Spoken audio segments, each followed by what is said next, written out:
আসসালামু আলাইকুম বন্ধুরা, আজকে আমি তোমাদের শোনাবো এক সত্যিকারের ভয়ের অভিজ্ঞতা, সিমলার তীক্ষ্ণ পাহাড়ের সেই ঘটনা যা চার বন্ধুর জীবনকে চিরদিনের মতো বদলে দিয়েছিল। এটা কেবল গল্প না, এটা এমন এক ঘটনার বর্ণনা যা আজও প্রিয়া ভুলতে পারেনি। ভয়ের জন্য প্রস্তুত থাকো, আলো নিভিয়ে শুনো। গল্পের শুরু। মুম্বাইয়ের বাসিন্দা প্রিয়া শর্মা তার তিন বন্ধু রবি, সাহিল ও বিজয়ের সাথে সিমলায় ঘুরতে যাচ্ছিল। তারা সবাই একসাথে বাসে উঠে রওনা দেয়। কিছুক্ষণ পরেই প্রিয়া ঘুমিয়ে পড়ে।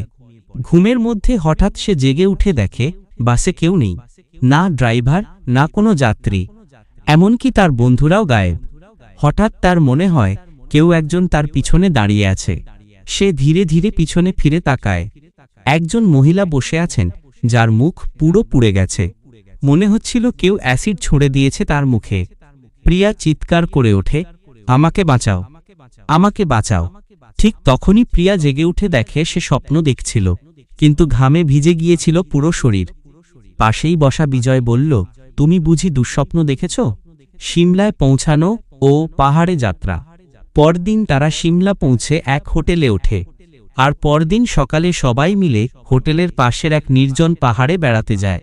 পাহাড়ের চূড়ায় পৌঁছে নিচে তাকাতেই সাহিল বলে ওঠে, ওই যে দেখো, একটা মহিলা দাঁড়িয়ে আছে, কিন্তু বাকিরা কাউকে দেখতে পায় না।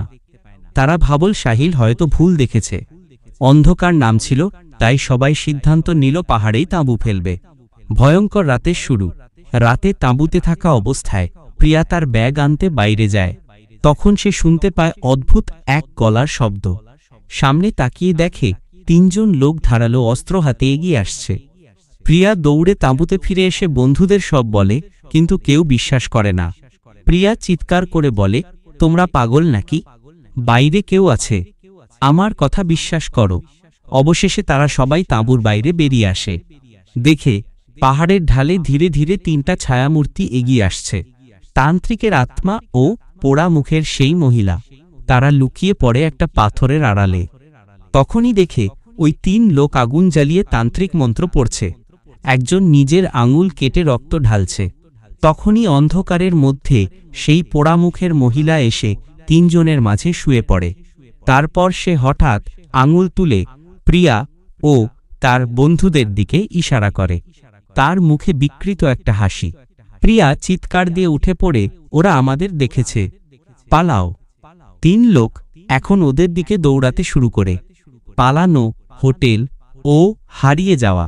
চারজন বন্ধু প্রাণপণে পাহাড় বেয়ে হোটেলের দিকে দৌড়াতে থাকে। কিন্তু হোটেলে পৌঁছায় শুধু প্রিয়া আর সাহিল। রবি আর বিজয় নিখোঁজ।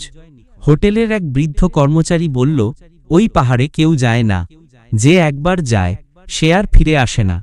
তুমি ভাগ্যবান যে বেঁচে ফিরেছ। শেষে কি হলো? প্রিয়া ও সাহিল অনেক চেষ্টা করেও রবি ও বিজয়কে খুঁজে পায়নি। পুলিশে রিপোর্টও করা হয়েছিল, কিন্তু কোনো খোঁজ মেলেনি। আজও সেই পাহাড়ে কেউ যায় না। আর প্রিয়ার চোখে এখনো ভেসে ওঠে সেই পোড়া মুখ, সেই রাত আর সেই অভিশপ্ত পাহাড়। বন্ধুরা, এটা ছিল সিমলার সেই ভয়ঙ্কর রাতের আসল ভূতের গল্প।